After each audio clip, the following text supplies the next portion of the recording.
प्रकांड पंडित होते, फार मोठे विद्वान होते, सकल शास्त्राचे ज्ञाते होते आणि त्याचप्रमाणे त्यांचं दिव्य आचरण होतं. त्यांनी आपल्या आचरणामध्ये कधीही उणीव पडू दिली नाही आणि श्रेष्ठ साधू जे आचरण करत असतात,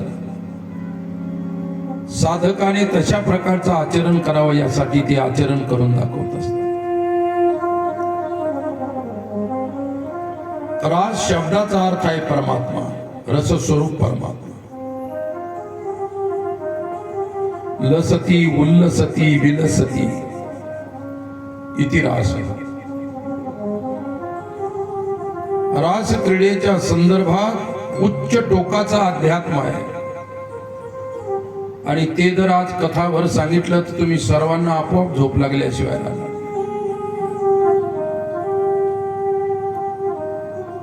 रस हेवायम लब्धानंदी भवती. उपनिषद सांगतात रसम हेवायम लब्धानंदी भवती. हा रस स्वरूप परमात्मा आनंदो ब्रह्मेति व्यजानात. आनंदच ब्रह्म आहे आणि ब्रह्मच आनंद रूप आहे. सुखम वा लब्धा करोति ना सुखम वा लब्धा करोति. ज्या ठिकाणी सुखाची प्राप्ती होत नाही त्या ठिकाणी कोणालाही ते जाणण्याच्या प्रति प्रवृत्ती होणार. गोकुळ वृंदावनचं जीवन आहे ना, रास नृत्य आहे. रास क्रीडा म्हणजे रास नृत्य. आणि रास क्रीडेमध्ये कोणतं नृत्य केलं हे शास्त्र सांगतं. हल्लीसक नृत्य रास क्रीडेमध्ये केलं, ज्या नृत्याचं नाव हल्लीसक नृत्य.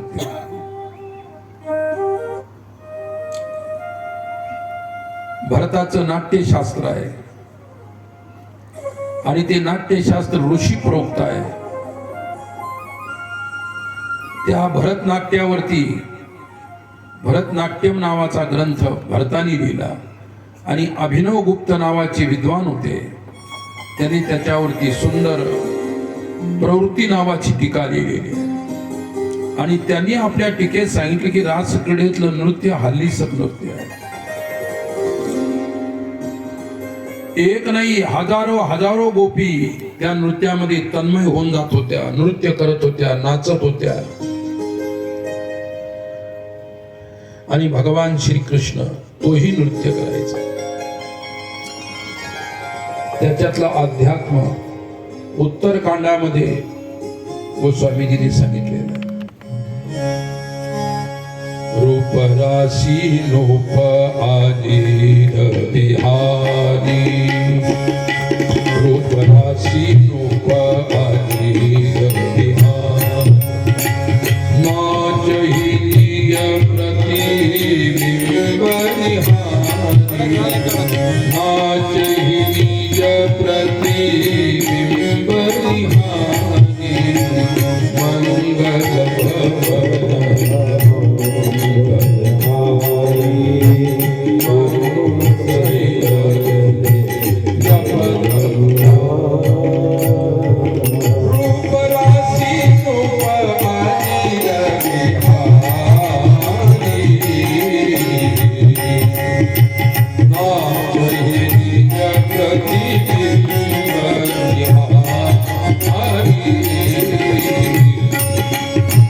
मंगल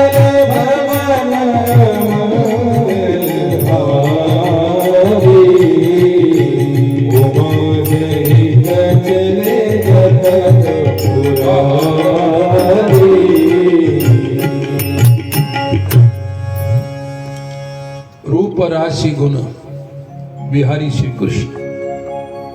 नाच नटी व सरिस सहाया. एखाद्या नटीनं जसं नाचावं तसा भगवंत सुद्धा रास क्रीडेमध्ये गोपिकांच्या सोबत नाचत होता आणि गोपी सुद्धा नाचत होते. रास क्रीडेची भूमिका आणि रास क्रीडेचा संकल्प आपण पाहणार आहोत. श्रीमद भागवताच्या दशमस्कंधाच्या 29व्या अध्यायापासून तर 33व्या अध्यायापर्यंत रासक्रीडेचा पावन प्रसंग आहे. आणि रासक्रीडेची भूमिका भगवान वेदव्यासजी सांगतात. सुखदेवजी सांगतात, परीक्षित भगवान अपिता रात्री शरदोत्फुल्ल मल्लिका विक्षरन्तुं मनश्चक्रे योगमायां समावृताः. भगवंताची माधुरी भक्ती शास्त्रामध्ये 4 प्रकारे सांगितलेली आहे. नंबर 1 रूप माधुरी, नंबर 2 वेणू माधुरी, नंबर 3 लीला माधुरी आणि नंबर 4 प्रिया माधुरी. त्यांचं रूप सौंदर्य कसं होतं? यद्दर्शने दृश्यशु पक्षमकृतं क्षपंती क्षपंती. गोपिका श्रीकृष्णाचं दर्शन करायचं आणि आपल्या डोळ्यांच्या पापण्याला एक क्षणही ते पापणं लावू नये हा अभ्यास त्यांनी केला. पक्षमकृतं क्षपंती.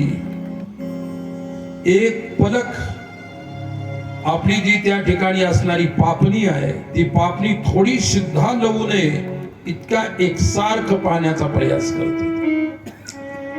उदीक्षतां पक्षमकृतदृशां. पाहण्याचा दृष्टिकोन आहे. गोपिकांचं जीवन कृष्णमय जीवन आहे आणि त्या सदैव रूप माधुर्याचं रसपान करतात.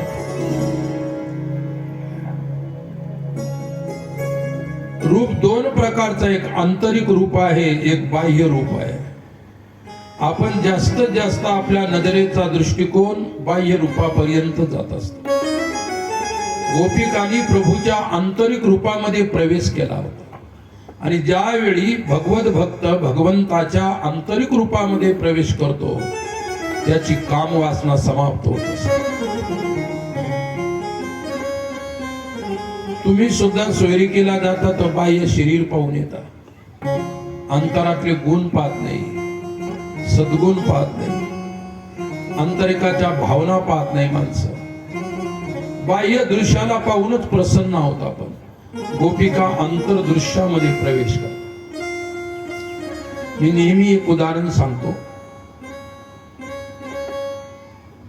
वृंदावनला संत उडिया बाबाजी राहायचे. मी ज्यांच्याकडे श्रीमद भागवताचं अध्ययन केलं ते माझे भागवताचे गुरु परम पूजनीय आदरणीय स्वामी अखंडानंद सरस्वतीजी महाराज. ते भागवताचे अवतार होते. त्यांनी जवळजवळ भागवताच्या संदर्भामध्ये 100-125 ग्रंथ लिहिलेले भागवतावर. त्यांची ग्रंथ संपदा फार मोठी आहे. श्री गीता प्रेस मध्ये त्यांनी उपनिषदाचा अनुवाद, श्रीमद भागवताच्या संस्कृत श्लोकाचा अनुवाद महाराज श्रीनीच केलेला आहे. तो प्रामाणिक अनुवाद आहे आणि जेवढं प्रामाणिक अनुवाद असतील संस्कृत ग्रंथाचे तेवढे गीता प्रेसनं स्वीकार केले. लक्षात ठेवा. उडिया बाबा अनेक वर्षापर्यंत एका वटवृक्षाखाली राहिले. महाराजांचा नियम होता, वटवृक्षाची सावली म्हणजे वडाच्या झाडाची सावली जिथपर्यंत जायची तिथपर्यंतच फिरायला जायची. आणि जशी जशी सावली खोडाकडे येईल तशी तशी त्या ठिकाणी खोडाकडे येते. दुपारच्या वेळी सावली माथ्यावर येते. सूर्य माथ्यानंतर बाबाजी त्या खोडाच्या जवळ जाऊन बसायचे सावलीत. असा त्यांचा नियम. मी तर 6 दिवसामध्ये या टेंभुर्णीच्या परिसरातलं एकही वडाचं झाड पाहायचं सोडलं. सर्व वटवृक्ष पाहून घेतले कुठे कुठे. कारण माझ्या गुरु महाराजांना वटवृक्ष अतिशय आवडायचे. शंकराचार्यजींना वटवृक्ष आवडायचे. साधू संतांना वटवृक्ष आवडतात. वटवृक्षाखाली जेवढी शांती मिळते ती कुठेही मिळत नाही. लक्षात ठेवा. म्हणून वटवृक्ष हा ऋषीचं स्वरूप आहे. ऋषीमुनीचं स्वरूप यासाठी आहे की ऋषीमुनी सदैव वटवृक्षाखाली साधना करत आहे. वट हा ऋषीचा प्रसाद आहे. ऋषी आहे प्रत्यक्ष. बाबाजी राहायचे वृंदावन अलौकिक आहे, वृंदावनचे संतही अलौकिक होते महाराज. आम्ही महाराजांच्याकडे शिकायचो त्यावेळी तिथे एक पंडित होते. ते पंडित बाके बिहारीच्या मंदिराच्या बाजूला एक ओटा होता, त्या ओट्यावर बसून भागवत सांगायचे. असा वृंदावनचा एकही साधू नव्हता विद्वान कसाई. स्वतः स्वामी अखंडानंद सुद्धा त्यांच्याजवळ जाऊन दगडावर बसून त्यांचं भागवत ऐकायचे. फाटलेलं धोतर असायचं, मी डोळ्यानं पाहिलं माझ्या, मी सुद्धा ऐकलेलं आहे त्यांना. एक फाटलेलं धोतर असायचं, अंगामध्ये काही नसायचं. त्यांची अशी स्थिती असायची, त्या स्थितीमध्ये ते भागवत सांगायचे. कधी कधी सांगता सांगता मौन होऊन जायचे आणि बाकीचे नुसते त्यांच्या तोंडाची वाट पाहत राहायचे की आता पुढचे शब्द कधी येतात. ही अवधूत स्थिती, ही ब्रह्मस्थिती.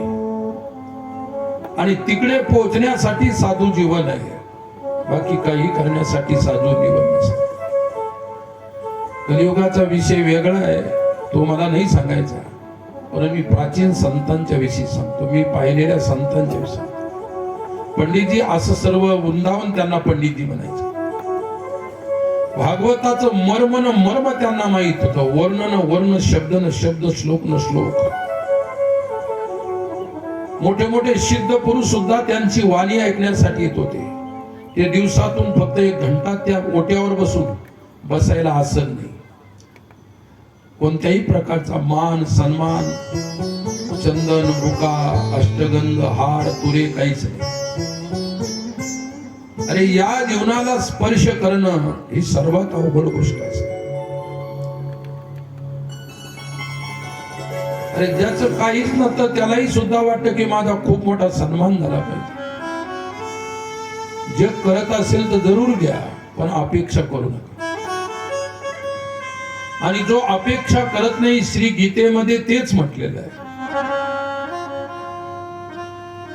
जी निरपेक्ष वृत्ती आहे, अनपेक्ष सुचिर्दक्षो उदासीनो गतव्यतः सर्वारंभ परित्यागी यो मद्भक्त समे प्रियः आत्मा रामश्च मुनयो निर्ग्रंथापि वृक्रमे. श्रीमद भागवत आणि श्रीमद भगवद्गीता. स्वामी अखंडानंदी भागवताचे अवतार आणि स्वामी रामसुंदरजी गीतेचे अवतार. गीतेचा अथपासून इथपर्यंतचा संपूर्ण संदर्भ महाराज श्रींनी जगाला सांगितला. अतिशय सोप्या भाषेत गीता सांगणारे आणि अतिशय विद्वान असणारे संत रामसुंदरजी महाराज, आदरणीय संत, ज्यांचा सत्संग मला लाभला, मी त्यांना खूप ऐकलं.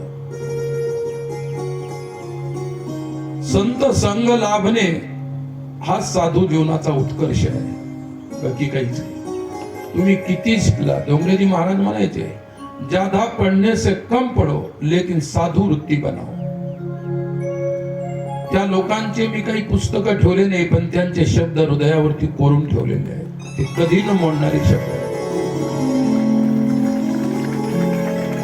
पोथी ऐकूनच माणसं सुधरत असतात असं काही नाही. तुम्ही सुद्धा अनेक वेळा भागवत ऐकले, पुन्हा भागवतामध्ये येऊन बसता. याचा अर्थ तृप्ती झाली नाही. वैष्णवाची कधी तृप्ती होत नसते. वैष्णव अतृप्तीमध्ये आपल्या मोक्षाला शोधत असतो, त्यालाच भगवत भक्त म्हणतात. गोपिकांची कधी तृप्ती झाली, इतकं प्रेम श्रीकृष्णाने त्यांना दिलं तरी. मुळिया बाबाजी उठवक्षा खाली राहायचे. संध्याकाळच्या वेळी 4 ते 5 रोज प्रवचन व्हायचं. त्यांना पाहण्याचं सौभाग्य मला लाभलं नाही, कारण माझ्या अगोदरची गोष्ट आहे, मी तिकडे जायच्या अगोदर. परंतु महाराज श्रीचे ते गुरुच होते, त्यांच्या असंख्य कथा ते सांगायचे. तिला म्हणतात साधू कथा. डोंगरेजी महाराज सांगायचे, पढ़ना हो तो पढ़ो या कुछ भी न पढ़ो, लेकिन संत चरित्र हमेशा पढ़ो. किसी प्रकार की कोई पोथी अपने पास नहीं रहेगा तो भी चलेगा, लेकिन संत चरित्र की पोथी अपने बगल में, अपने झोले में, अपने पासही नको. संत चरित्र सदैव डोळ्यापुढे ठेवलं. संत चरित्र जर आपण आपल्या डोळ्यापुढे सदैव ठेवते, एखाद्या वेळी आपल्याला सत्पुरुष होण्याची वासना होईल, इच्छा होईल. चला, महाराजजी सांगायचे. आता ते चालते बोलते वेदांत होते, प्रकांड विद्वान होते उडिया बाबा. त्यांना वेदांत असेल, न्याय असेल, व्याकरण असेल, भागवत असेल, गीता असेल, कोणतंही शास्त्र ते सहज बसल्या बसल्या सांगायचे. अभ्यास होता. केलेला अभ्यास वेगळा असतो आणि स्वयंभू अभ्यास वेगळा असतो. महापुरुषांचा अभ्यास स्वयंभू असतो. केलेला अभ्यास ध्यानात राहतो, कधी विसरतो. पण स्वयमेव जो अभ्यास केलेला आहे तो कधी विस्मृत होत नसतो. बाबाजीकडे लोक ऐकायला यायचे. एक दिवस नवीन महिला आली ऐकायला, नवीनच बाई, वयानं तरुण होती, सुंदर शृंगार केलेला होता. ती सुद्धा बसली. 15, 20, 30 माणसं, 5-50 बाया, चालू होतं प्रवचन. बाबाजींचा नियम होता की प्रवचन होईपर्यंत बसा, प्रवचन झाल्यानंतर एकानेही थांबायचं नाही, लगेच उठून जायचं. कारण ते कोणालाही आपल्या जवळ ठेवत नव्हते. त्यांनी कधी आपल्या आयुष्यात कोणी सेवाधारी आपल्या जवळ ठेवला नाही, कोणी सेवा करणारा दास नाही ठेवला, शिष्य नाही ठेवला. त्यांचे अनेक शिष्य होते, मोठमोठे विद्वान नव्हते, परंतु ते एकांतामध्ये एकटे जास्त राहायचे. शरीर त्यांचं जास्त थकलं त्यावेळी ते वृंदावनामध्ये त्यांच्या नावाने एक आश्रम बनलेला आहे, तिथे राहायचे. बाबाजी असं सांगत होते, प्रवचन संपलं, उठून जाणारे उठून गेले. आणि मलाही सुद्धा अजून एकही श्रोता सापडला नाही की कथा झाल्यानंतर मंडपातच बसून राहिला. मी बऱ्याच वर्षापासून शोधतोय, एखादा तरी सापडायला पाहिजे. फक्त संपण्याची वाट पाहता ही जोडी तुमच्यामध्ये आतुरता आहे. केव्हा संपदन, केव्हा मी माझ्या घरी जातो. ती बाई बसली हो आणि बाबाजी म्हणाले की अब कथा खत्म हो गई, प्रवचन हो गया, भाई साहब आप चले जाओ. नाही नाही, मी काही जाण्यासाठी नाही आले, मला तुमच्याशी बोलायचं. उडिया बाबांना वाटलं काही बोलत असेल, तिला काही प्रवचनातला याच्यातला काही एखादा गोष्ट नसेल, काही विषय, कोणता तरी विषय विचारेल. नाही, मला तुमच्याशी बोला. अरे बोल लवकर, काय बोलायचं तर, मला वेळ नाही, माझ्याजवळ कोणी थांबत नसेल. ती बाई म्हणाली थांबायला नाही पाहिजे तुमच्याजवळ. ती बाई वेगवेगळ्याच प्रकारची बोलू लागली. मला काही बोल, बोले क्या बोलना है बोल, जल्दी बोल. ती म्हणाली तुमच्या सारख्याच्या प्रवचनाला उद्यापासून अजिबात येऊ नये. बाबाजीने म्हटलं काही हरकत नाही, तू नाही आली तर बाकी कोणी येईल. पण झालं काय हे तर सांग. नाही, मला ते सांगायचं होतं म्हणून तर मी बसले. बाबाने पुन्हा विचारलं काय झालं सांग. सांग ना, आता मी त्याचं उत्तर देतो, माझ्याकडून येत असेल तर देईल, नाही तर मग बघ. ती म्हणाली तुम्हाला सांगू का? म्हणजे सांग. या वडाच्या पारांब्या जिकडं तिकडं टेकलेल्या आहेत आणि एक तो लोक या वडाच्या पारांब्याला टेकून बसून ऐकतात. आता बसता येत नसेल तर काय हरकत आहे. मी तर पूर्वी मी सुद्धा इतकं कडक करायचो की मला मांडी मोडलेली सुद्धा सहन व्हायची. पण मी नंतर अनुभव घेतला, असं केलं तर लोकच येणार नाहीत ऐकायला. मग मी सांगितलं बाबा तुम्ही कसेही बसा, पाय लांबवा, कसे बसा, आणि एवढं नसेल जमत आपल्या घरून बाजा घेऊन येऊन त्याच्यावर झोपून जरी ऐकलं तरी चालतं. निदान तुमच्या कानावर तरी जाईल म्हटलं. आता ज्याला बसता येत नाही, आता कलियुगामध्ये तर फार प्रॉब्लेम आहेत भाऊ, अनेक गोष्टीचे प्रॉब्लेम आहेत. कोणाला बसता येत नाही, कोणाला काही नाही, त्याला नाही इलाज आहे, शरीर आहे शेवटी. आणि बाबाजीला ती बाई म्हणाली त्या पारंबीला टेकून बसलेला माणूस नाही का महाराज, तुमच्या कीर्तन प्रवचनात असे माणसं आहेत खोटे. कसे? तो प्रवचन होईपर्यंत सारखा माझ्याकडेच पाहत होता. आता तिनं हा प्रश्न केला आणि म्हणून म्हणते मी की उद्यापासून असे माणसं जर तुमच्या प्रवचनात बसलेले असतील तर उद्यापासून बायाने कशाला यायचं. आता बाबा सुद्धा बाबाच होते, ते महान संत होते, महान अनुभवी होते. सर्व भारत त्यांनी आपल्या पायाखाली तुडवलेला होता. वेगवेगळे अनुभव, वेगवेगळ्या प्रकारचे. बाबाजी म्हणाले बाई तुझी म्हणणं मला पटलं, बरोबर आहे. परंतु मी तुला विचारतो की बाई, तुझ्याकडे तो माणूस पाहत होता, मग तुला कसं काय कळालं की माझ्याकडे तो माणूस पाहतो? ती म्हणाली, मी सुद्धा चोरून चोरून त्याच्याकडे पाहायचे. बाबा म्हणे, हात जोडले जा म्हणले, तर झालं काम. अशा प्रकारची ही उडिया बाबाच्या जीवनातली एक घटना आहे. तर बाबांचं चरित्र कशामुळे मी सांगितलं? उदीक्षताम पश्म कृतदृशाम. अरे, बाह्य गोष्ट जोपर्यंत रूपाच्या अंतरात तुम्ही पोहोचत नाही तोपर्यंत बाह्य रूपाची आसक्ती सुटत नसते. आणि जोपर्यंत वरच्या रूपामध्ये पाहत राहाल, दृश्य पाहत राहाल, त्याच्यामध्ये आसक्ती कराल, तर अंतरात पोहोचू शकणार नाही. आणि म्हणून गोपींचं जीवन हे आंतरिक जीवन आहे. ही रूप माधुरी आहे, नंतर वेणू माधुरी, वंशीची माधुरी. एक दिवस गोपिकांनी काय केलं? श्रीकृष्णाची बासुरी चोरली. आणि श्रीकृष्णाची बासुरी चोरल्यानंतर श्रीकृष्ण बासुरीशिवाय राहू शकत नव्हते. त्यावेळी श्रीकृष्ण परमात्मा आपल्या बासुरीशिवाय राहू शकत नव्हते. आणि कोणी जरी माझी बासुरी चोरली असेल तर मला परत द्या, तिच्याशिवाय मी राहू शकतो. यदवासरे मुरलिके करुणाम करोषी. आणि भगवंताने बासुरीलाच प्रार्थना केली, बासुरी जर तू कुठे गेली असेल तर पुन्हा परत ये.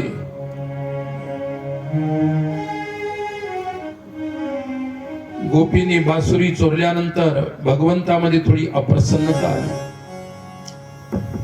आणि गोपी बोलू लागल्या, चित्रितमस्तु हृदयं परिपूर्णमस्तु मोखर्यमस्तु त्वमितमस्तु गुरुत्वमस्तु कृष्ण प्रिये सखि दिशति सदा शिशस्ते यदवासगे मुरलिके करुणाम करो. एके दिवशी गोकुळचे ब्रजभूमीचे ब्राह्मण यज्ञ करत होते. यज्ञ करत असताना श्रीकृष्णाला सुद्धा तिथे जाण्याची इच्छा झाली. बासुरीमध्ये 7 छिद्र असतात. 7 छिद्र असतात. 7 स्वर आहेत तर 7 स्वराचे 7 छिद्र होते. आणि निश्छिद्रम असतो. गोपिका म्हणाल्या, देवा, बासुरी तर निश्चिद्र होऊन जाऊ. गवळणी म्हणाल्या, बासुरीला छिद्रच राहू नये, म्हणजे कृष्णाने किती फुकलं तर त्याच्यातून स्वर निघणार.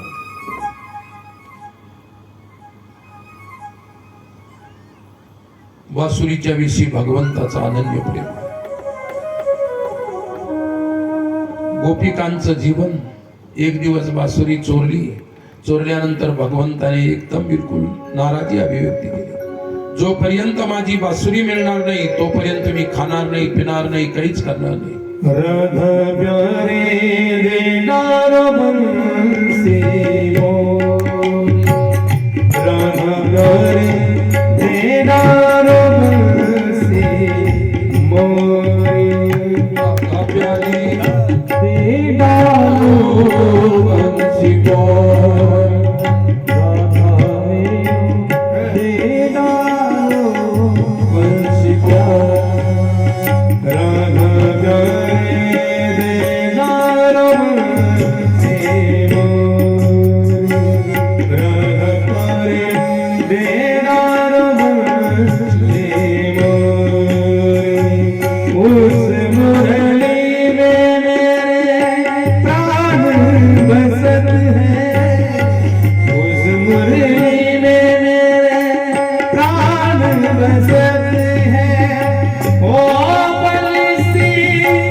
प्यारी बेडारो बंसी मोहन उस बंसी में मेरे प्राण बसत है.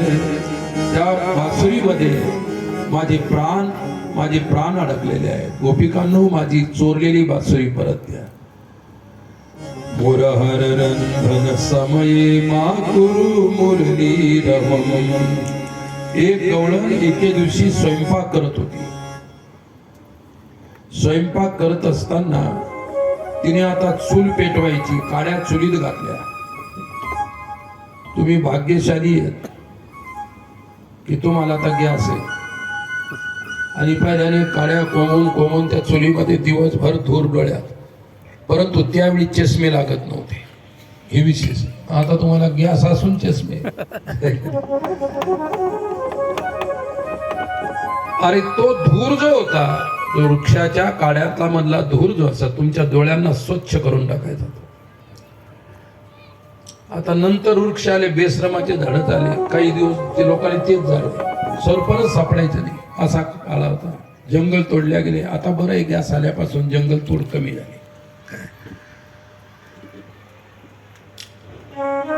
आता बरंच सुख आहे तुम्हाला. पहिल्यांदा त्या दगडाच्या चिक्कीवर जात्यावर दळायला लागायचं. सून होणं म्हणजे त्या काळामध्ये महापापच होतं एक प्रकारचं.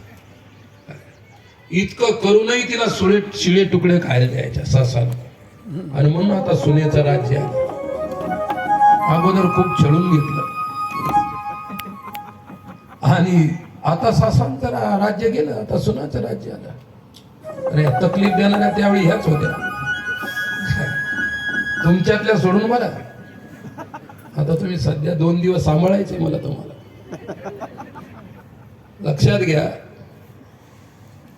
एक गवळण स्वयंपाक करण्यासाठी बसली, काड्या चुलीत घातल्या आणि काड्या पेटवल्या. नेमका जाळ सुरू झाला. अजून तवा ठेवायचा राहिला, त्याच्यावरती भगुनं ठेवायचं राहिलं. आणि तेवढ्यामध्ये भगवान श्रीकृष्णाने बासुरी वाजवली. असा मुरली नाद केला महाराज. गोपिका चूल पेटवायचे विसरली आणि तिच्या डोळ्यातून अश्रूच्या धारा लागल्या. इतकं प्रेम. अश्रूच्या धारा लागल्यानंतर तिनं काड्या धरल्या आणि पुढे लोटल्या. त्या काड्यामधून सुद्धा पाणी टपकायला लागलं. हा गोपिकांचा अधिकार आहे. गवळणीला तर विरह झालाच, परंतु त्या काड्याला स्पर्श केला, त्या काड्या सुद्धा विरही झाल्या. हे गोपी जीवन आहे. इतकं सात्विक जीवन, एवढं सात्विक जीवन. एके दिवशी ती गवळण कृष्णाकडे आली. 5 दिवस झाले चुलच पेटली नाही. सासू सासरे पती मुलं बाळ उपासित 5 दिवस चुलच पेटू दिली. ती चूल पेटायला निघाली की वाजलीच बासुरी. योगायोग. आणि म्हणून प्रार्थना केली तिने. मुरहर रंधन समये माकुरु मुरलीरवम मधुरम. कृष्ण चूल पेटवत असताना बासुरी वाजू नकोस. 5 दिवस झाले घरात स्वयंपाक नाही. माझं काय करायचं तर कर, पण माझ्यामुळे दुसऱ्यांना उपाशी ठेवू नको. इतकं प्रेम गोपिकांच्या जीवनात होतं. इतका विरह होता. ज्या वस्तूला स्पर्श केला ती वस्तू सुद्धा विरही व्हायची. हे सत्पुरुषांचं जीवन असतं. चैतन्य महाप्रभू असतील, माऊली असतील, तुकोबाराय असतील, एकनाथ महाराज असतील, संत गोस्वामी तुळशीदासजी असतील, महात्मा सुरदासजी असतील. अरे हे त्यांचं जीवन आहे. आणि याच्यानंतर लीला माधुरी. ज्यावेळी लीला माधुरीचं उदाहरण आहे.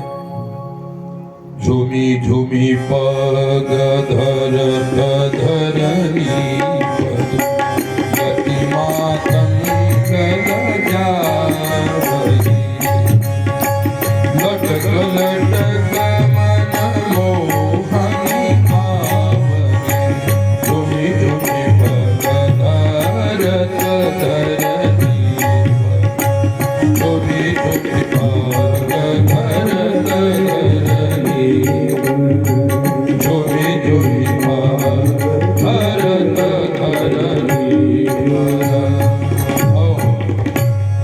भगवंताची लीला माधुरी आहे.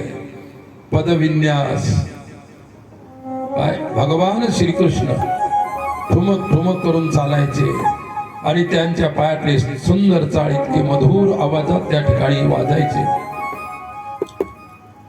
जणू काही प्रत्यक्ष तद ब्रह्म तत् कृष्ण रूपम ब्रह्म यजती नृत्यती. ब्रह्मच कृष्ण रूपाने आला आणि गोकुळामध्ये नृत्य करत आहे, तेच परब्रह्म. अशा प्रकारची त्या ठिकाणी परिस्थिती आहे. आणि त्याच्यानंतर गोपिकांचं जे प्रेम आहे ते प्रेम साधूच्या जीवनामध्ये प्रेम असलं पाहिजे.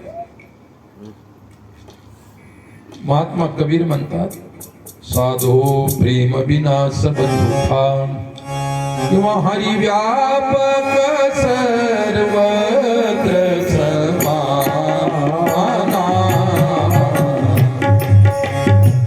प्रेम ते प्रगट होई मैदाना.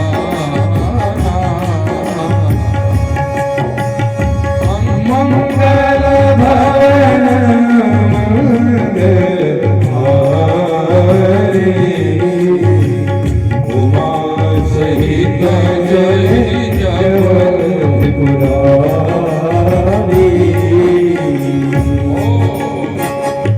हरिव्यापक सर्वत्र समाना.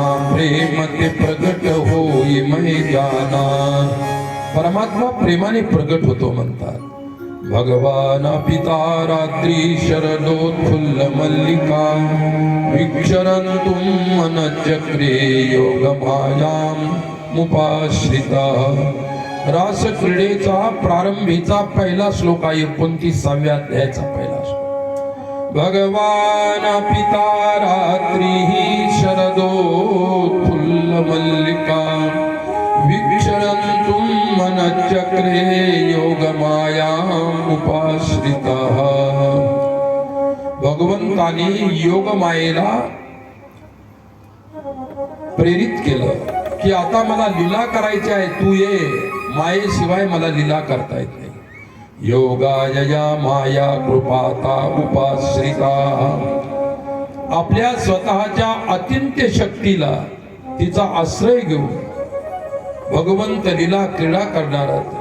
माया शब्दाचा अर्थ आहे दंभ आणि कृपा, हे दोन्ही अर्थ आहेत माया. माये शब्दाचा अर्थ आहे दंभ आणि माया शब्दाचा अर्थ आहे प्रेम म्हणजे कृपा. माया दंभे कृपा यांचे माया शब्द दंभ आणि कृपा अर्थामध्ये असते. आणि म्हणून भगवंताची ही पावन लीला ज्यावेळी भगवान श्याम सुंदर रसानाम समूहो रासः गोपी स्वयं ताम वीक्ष रात्रीं वीक्ष शरदोत्फुल्ल मल्लिकां वीक्ष तन्वती भगवती प्रेमयती तनु विस्तारे. तनु विस्तारे या धातूपासून हा शब्द बनलेला आहे. भगवान म्हणतात त्या मायेला बघ, मायेने निर्माण केलेल्या रात्रीला बघ, मायेने निर्माण केलेल्या शरद ऋतूला पहा आणि शरद ऋतूमध्ये रात्रीच्या वेळी उमललेले मल्लिकेचे पुष्प जे आहे ते बघ. तन्वती भगवती प्रेमिता. ज्यांच्या अंतकरणामध्ये भगवत प्रेम वाढलेलं आहे त्या गवळणी. आणि ऋतू शरदाचा आहे, शरद ऋतू. शरदती कामपीडाम ददाती इति शरदः. ज्या ऋतूमध्ये स्वाभाविक काम क्रीडा वाढते, काम पिला वाढत असते, त्याला म्हणतात शरद ऋतू. वृंदावनम परित्यज्य पादम एकम न गच्छति योगाय या माया कृपाता श्रिता. अशी ही असणारी योगमाया आहे. योगमायेचा आश्रय करून भगवंत आता रास करणार आहे. रास क्रीडेसाठी प्रभूनं सर्वप्रथम वेणुवादन केलं आणि वेणुवादन केल्यानंतर त्या वेणूच्या दारी गोपिकांचं आव्हान केलं, या आता रास क्रीडा करण्याचं. सर्व गोपिका आल्या. काही ज्या भाग्यहीन होत्या त्यांचा नंबर नाही लागू शकला. दुःशिला दुर्धरा घोरा वृद्धाच ज्या भाग्यहीन होत्या, ज्या दुष्ट स्वभावाच्या होत्या, ज्या वृद्ध होत्या, ज्या रोगी होत्या, भगवंताने त्यांना बोलावलं. कारण त्यांना नृत्य करायचं आहे. अरे असे रोगी वगैरे थकलेले असतील, त्यांच्याकडून नृत्य होणार नाही. समजायचं की त्यांचं भाग्यच कमी पडलं रासक्रीडेत पोहोचण्याचं. सर्व गवळणी आल्या आणि भगवंताने त्यांचं पहिलं स्वागत केलं. स्वागतम वो नमस्तुभ्यम. तुमचं सर्वजणीचं स्वागत आहे. स्वागत काय? घरदार प्रपंच सर्व सोडून आला. तुमचा त्याग आहे म्हणून मी तुमचं स्वागत करतो. सदैव त्यागाचं स्वागत राहिले.